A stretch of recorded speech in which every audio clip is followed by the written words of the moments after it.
Cowboy culture has been going through a renaissance, in no small part to Beyonce's Cowboy Carter album.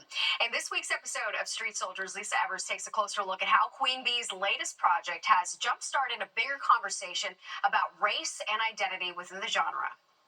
The huge success of Beyonce's Cowboy Carter album is making chart history and also raising awareness of Black country artists.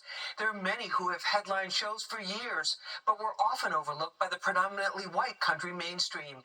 That's changing as cowboy culture becomes the latest craze. This ain't Texas, ain't no hold'em. Beyonce's song Texas Hold'em became a TikTok sensation, as well as a Billboard Hot 100 #1 hit.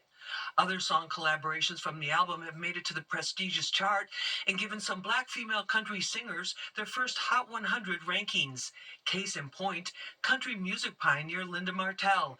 She became the first Black woman to perform at the Grand Ole Opry in 1970.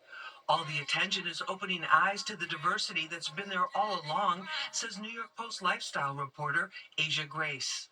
A lot of people are now embracing the country vibe, the fashion, the stain that we have socially and historically in country music and in the South. I think that this is now a new era of who we are as Black women. We're not just a one vibe type of community here. Tennessee artist Jelly Roll switched genres and went from tough Southern rap to singing about his troubled life. He won a Country Music Association award for Best New Artist.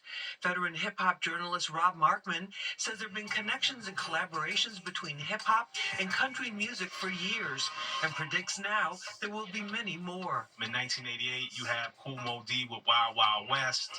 That was a big moment. You know, Nelly and Tim McGraw in 2004, over and over. #3 record in the country, platinum record. That was a huge moment for hip-hop and country. Collision. And then Lil Nas X, 19 weeks at #1 with Old Town Road, and then the remix with Billy Ray Cyrus. Cowboys love their country. God bless the USA.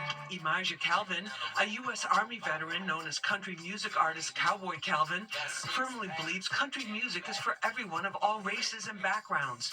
He believes now it may be easier for Black country artists like himself to get more breaks from Nashville's industry gatekeepers.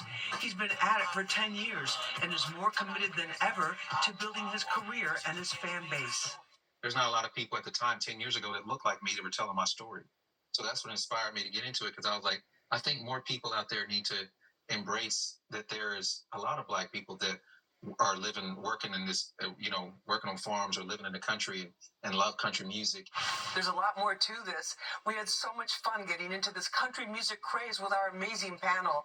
I hope you'll join us Friday night on Street Soldiers right after the 10 o'clock news. I'm Lisa Evers, Fox 5 News. I love Beyonce. Very interesting conversation. All right, let's switch